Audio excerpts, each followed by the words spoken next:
Telugu YouTube ఛానల్కి స్వాగతం అండి అందరికీను. ఈరోజు మన 8th క్లాస్ తెలుగులోని నీతి పరిమళాలు అనే పాఠం గురించి మనం మాట్లాడుకోబోతున్నాం. సో పాఠంలోని ముఖ్యాంశాలు ఏమిటి, అదేవిధంగా ఈ పాఠం ఏ ఉద్దేశంతో మనకి టెక్స్ట్ బుక్లో ఇవ్వడం జరిగింది, మొదలైన అంశాల గురించి మాట్లాడుకుందాం.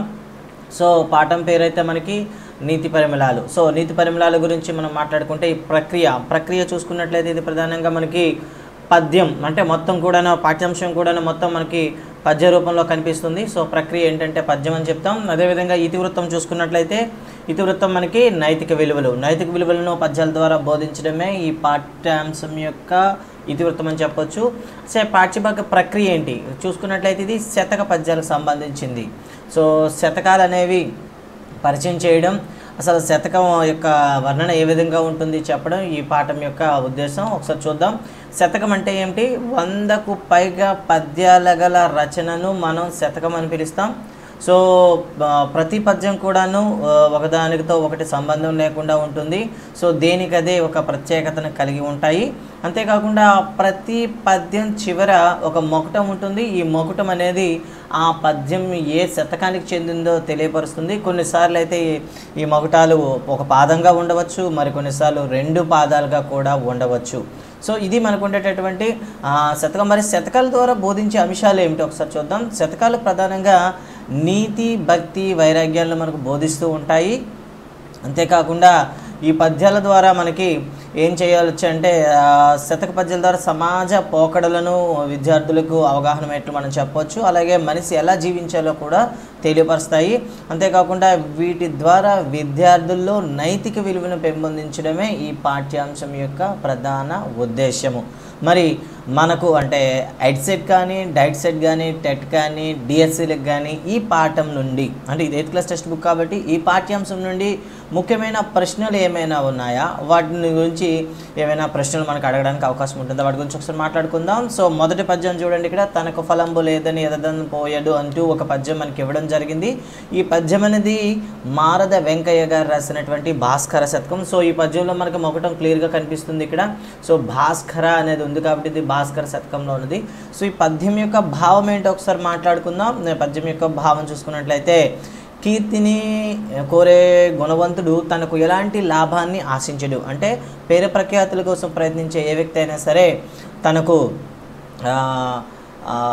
లాభం కోసం ఆశించడు, ఎప్పుడు కూడా ఇతరుల మేలు కోసమే కృషి చేస్తూ ఉంటాడు. అదేవిధంగా దాంట్లో ఒక సామాన్య అని చెప్పి దాన్ని ఒక వ్యక్తితో పోల్చడం జరుగుతుంది. ఇక్కడ చూసినట్లయితే ఆదిశేషుడి గురించి మనకు చెప్పడం జరుగుతుంది. ఆదిశేషుడు అంటే మనకు తెలుసు మన మహావిష్ణువు యొక్క పాన్పుగా ఉంటారు అతను. సో మరి ఇతను ఈ ప్రపంచాన్ని కూడా భరిస్తున్నాడు. అంటే ఎంత గొప్పవాళ్ళు అనేవాళ్ళు ఇతరులకు శ్రేయస్సు కోసం, కీర్తి పొందేవారు ఇతరుల కోసం ఎంత భారాన్నైనా నిత్యం మోస్తూనే ఉంటారు అని చెప్పడం జరిగింది. సో ఇది పాఠం యొక్క అర్థం. సో సింపుల్గా చెప్పాలంటే పేరు కోసం ప్రాకులాడేవారు అంటే పేరు గుర్తింపు కోసం ప్రయత్నించేవారు ఎటువంటి ప్రతిఫలాన్ని ఆశించరు అని చెప్పడమే ఈ పద్యం యొక్క భావం. సో ఈ పద్యంలో మనకి ఎగ్జామ్ పాయింట్ ఆఫ్ వ్యూలో వచ్చేటటువంటి ముఖ్యమైన పదాలు ఏవైనా ఉన్నాయంటే ఇక్కడ చూడొచ్చు.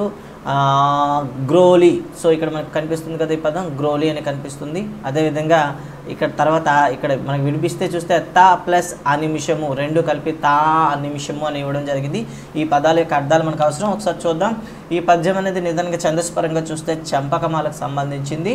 అంతేకాకుండా ఇక్కడ కనిపించేటటువంటి క్రోలీ అంటే పీల్చి, అంటే ఆదిశేషు నిత్యం గాలినే పీలుస్తూ సమస్తానికి ఎంతో బరువైనటువంటి భూమండలాన్ని మోస్తున్నాడు కదా అని చెప్పడం జరుగుతుంది ఇక్కడ. తర్వాత అనిమిషన్ అంటే ఎల్లకాలము అని అర్థం. సో ఇక్కడ ఏళ్ళకాలం అని వచ్చింది. ఎల్లకాలం అంటే నిత్యము అని అర్థం వస్తుంది. సో నిత్యము కూడాను ఆదిశేషుడు ఏం చేస్తుంటాడంటే సమస్త భారాన్ని మోస్తూ ఉంటాడు సుమా అని ఇక్కడ మనకి చెప్పడం జరుగుతుంది. ఇది 1వ పద్యం. సో పద్యం అనేది భాస్కర శతకం నుండి తీసుకోవడం జరిగింది. మహానుభావులు అనే వాళ్ళు ఇతర శ్రేయస్సు కోసం ఎంత భారాన్నైనా భరిస్తారని చెప్పడం జరిగింది. సో ఇక్కడ చూసుకున్నట్లయితే భాస్కర శతకం నుండి ఈ పద్యం తీసుకోవడం జరిగింది. ఇక తర్వాత పద్యంకి వెళ్దాం. తర్వాత పద్యం చూస్తే చదవది ఎంత కలిగిన రసజ్ఞత ఎంచుక చాలకున్నానంటూ ఇంకో పద్యం ఇవ్వడం జరిగింది. ఇది కూడా మనకి భాస్కర శతకం నుండే రావడం జరిగింది. ఈ పద్యం యొక్క భావం చూద్దాం ఒకసారి. పద్యం యొక్క భావం చూస్తే ఎంత చదువు చదివినా అందులో అంతర్ధానాన్ని, మనోజ్ఞతను గ్రహించలేనప్పుడు ఆ చదువు వ్యర్థమవుతుంది అంటూ ఒక నీతి బోధన చేయడం జరిగింది. ఈ నీతి బోధనని ఒక విశేషణంతో మనం పోల్చడం ఇక్కడ జరుగుతుంది. ఒకసారి చూద్దాం. సో ఇక్కడ విశేషణం అనేసరికి మనకి ఏమవుతుందంటే ఎంత మంచి కూర వండినా కూడా, ఎన్ని రకాల పదార్థాలు వేసినా కూడాను అందులో చిటికెడు ఉప్పు వేయకపోయినట్లయితే వంటంతా నాశనం అవుతుంది కదా అని చెప్తూ ఒక ఉదాహరణతో ఇక్కడ మనకు చెప్పడం జరిగింది. అంతేవిధంగా ఈ పద్యం చూసుకున్నట్లయితే ఛందస్సు పరంగా చంపకమాలకు చెందింది. అంతేకాదు ఈ పద్యంలో ఏమైనా కఠిన పదాలు ఉంటాయంటే మ్యాక్సిమం అన్నీ కూడా మనకి భావం బట్టి వస్తాయి కాబట్టి ఇక్కడ ఏమి ఇవ్వలేదు. తర్వాత పద్యం చూద్దాం. భూషలగావు మత్తులకు భూరియాతంగా అంటూ మరో పద్యం ఇవ్వడం జరిగింది. ఈ పద్యం ఎవరు రాశారని ఒకసారి చూద్దాం. సో ఈ పద్యంలో ఎటువంటి మొక్కటం లేదు. సో మ్యాక్సిమం పద్యంలో ఎటువంటి మొక్కటం లేదంటే డైరెక్ట్గా మనం ఎవరిని పెట్టవచ్చు అంటే ఏనుగు లక్ష్మణ కవిని డైరెక్ట్గా తీసుకోవచ్చు. సో ఏనుగు లక్ష్మణ కవి రాసినటువంటి సుభాషిత రత్నావళిని నిజంగా అది సంస్కృతంలో రాయబడిన సుభాషిత త్రిశతిని అనువదించడం జరిగింది. సో అనువదించి మన వాళ్ళు తెలుగులో రాయడం జరిగింది. సంస్కృతంలో సుభాషిత త్రిశతిని రాసింది భర్తృహరి 7వ శతాబ్దంలో, దాన్ని ఏనుగు లక్ష్మణ కవి 18వ శతాబ్దంలో సుభాషిత రత్నావళిగా మనకి మార్చడం అనేది, తర్జుమా చేయడం అనేది జరిగింది. సో ఈ పద్యం యొక్క భావాన్ని ఒకసారి పరిశీలిద్దాం. భావం చూసుకున్న పద్యం ఛందోపరంగా చూస్తున్నట్లయితే ఇది ఉత్పలమాలకు సంబంధించింది. అదేవిధంగా దీని యొక్క భావం చూస్తే బంగారు హారాలు ధరించడం, సిగలో పువ్వులు పెట్టుకోవడం, సుగంధ ద్రవ్యాలు వాడడం, పన్నీరుతో స్నానం చేయడం మొదలైనవి మానవునికి అలంకారాలు కావు. సంస్కారవంతమైన మాటే నిజమైన అలంకారము, మిగిలిన అలంకారాలన్నీ నశించిపోయావే అంటూ ఒక వైరాగ్య మార్గాన్ని ఈ పద్యం ద్వారా మనకి చెప్పడం జరుగుతుంది. ఇక ఈ పాఠ్యాంశంలో ఈ పద్యంలో అయితే మనకి మర్త్యులు అంటే చూసారు కదా, మర్త్యులు అని అర్థం వచ్చింది. మర్త్యులు అంటే మృత్యువు కలవారు అంటే మానవులు అని అర్థం వస్తుంది. ఇంకా తర్వాత పద్యంకి వెళ్దాం. సరే, తర్వాత పద్యంలో చూసుకున్నట్లయితే ఇది చాలా ఇంపార్టెంట్ పద్యం. చాలా ఎగ్జామ్స్లో కూడా దీని నుండి చాలా ఎక్కువ ప్రశ్నలు వచ్చే స్కోప్ ఉండే ఏరియా ఇది. సో ఈ పద్యం చూద్దాం ఒకసారి. వనకరి చిక్కే మైనస్కు వాచవి కింగ్ జడిపోవు మీను తా వినికిడికి జిక్కే జింక ఇవి మనకి కనిపిస్తూ ఉంటాయి. ఈ పద్యం యొక్క భావం చూద్దాం. దీన్ని రాసింది ఎవరు చూద్దాం ఒకసారి. సో దీన్ని రాసింది కంచెల్ల గోపన్న 17వ శతాబ్దంలో దీన్ని రాయడం జరిగింది. సో ఈ పద్యం అనేది దాశరథి శతకం నుండి తీసుకోవడం జరిగింది. సో దాశరథి శతకం నుండి కాబట్టి దీన్ని ఒకటో మనం క్లియర్గా ఐడెంటిఫై చేయొచ్చు. దాశరథి కరుణా పయోనిధి, దాశరథి కరుణా పయోనిధి అనే మొకటం కనిపించిందంటే అది ఖచ్చితంగా దాశరథి శతకం నుండే పద్యం ఉంటుంది. సో ఈ పద్యంలో చాలా కీ కాన్సెప్ట్ అంటే మన పంచేంద్రియాల ద్వారా ఎలా ఇతరులకు మనం బానిసలు అవుతుంటాము అని చెప్పడం జరిగింది. సో కంచెల గోపన్న రామభక్తుడు కాబట్టి రాముణ్ణి స్తుతిస్తూ చెప్పడం జరుగుతుంది ఇక్కడ. సో నిజంగా చూసుకుంటే చర్మం దృష్ట్యా చూసుకుంటే అయితే దురదను పోగొట్టుకోవడానికి ఏనుగు బందీగా ఉంటుందట. అంటే చర్మానికి బందీ ఎవరంటే ఏనుగు. సో దురదను పోగొట్టుకోవడానికి బందీగా ఉండేది ఎవరంటే ఏనుగు అని చెప్పవచ్చు. నోటి రుచి ఆశించి ఏది బందీ అవుతుందంటే చేప. సో నోటి అంటే నీటిలో దొరికేటటువంటి ఆ మాంసం ముద్ద కోసం ఆశపడి చేప బందీ అవుతుంది, అంటే నోటి రుచి కోసం. అదేవిధంగా సంగీతానికి లొంగిపోతుంది పాము. సర్పం అనేది సంగీతానికి బానిస అంటే చెవులకి బానిసగా అవుతుంది. అందానికి బానిస అయ్యి జింక అంటే చూపు, అందాన్ని చూసేది కళ్ళు కాబట్టి చూపుకి బానిస అయ్యేది జింక. అదేవిధంగా వాసనకు మైమరిచిన తుమ్మెద.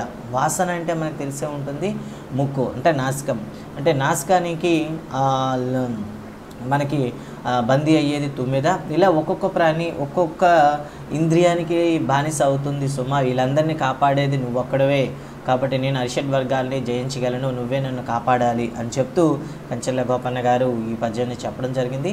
సో ఈ పద్యంలో చాలా ఇంపార్టెంట్ మ్యాచింగ్లో వస్తుంటాడు ఈ 5 అంశాలు అనేవి. సో అభ్యర్థులు అనేవి ఒకసారి గుర్తుపెట్టుకుంటే బాగుంటుంది. సో కాన్సెప్ట్స్ ఏంటంటే ఒకటి దురద అనగానే ఏనుగు, రుచి అనగానే చేప, సంగీతము పాము, అందము జింక, వాసన తుమ్మెద. ఈ 5 ఇంద్రియాలకు 5 జీవులు బందీలుగా ఉంటాయని చెప్పడం జరుగుతుంది.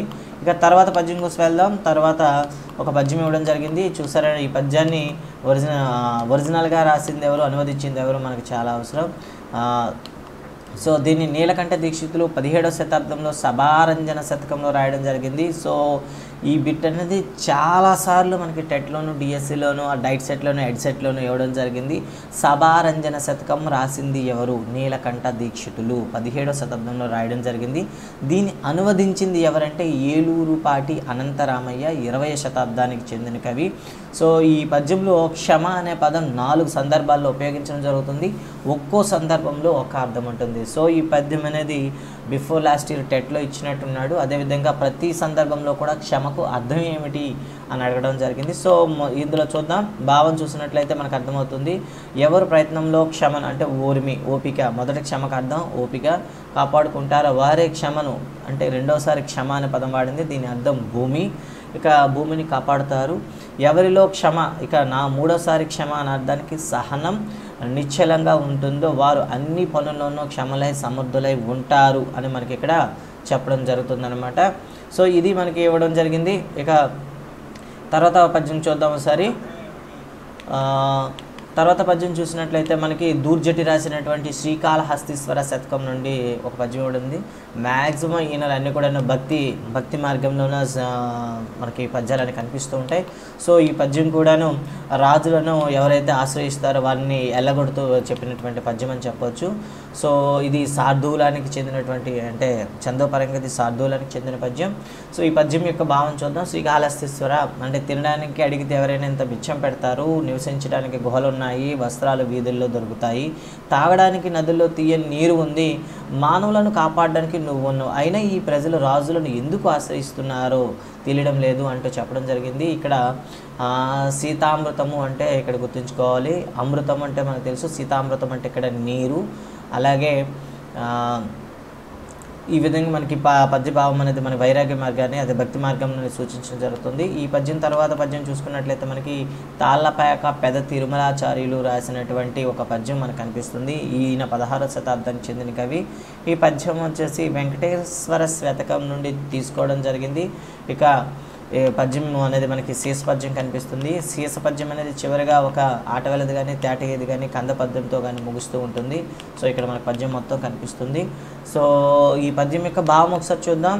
సో ఎవరైనా సరే గొప్ప వాళ్ళ మీద మనకి అభాండాలు వేయాలని ప్రయత్నిస్తే ఆ అభాండాలనే వాళ్ళ మీదే పడతాయి సుమా అని చెప్పడం అనేది ఈ పద్యం యొక్క ప్రధాన ఉద్దేశం.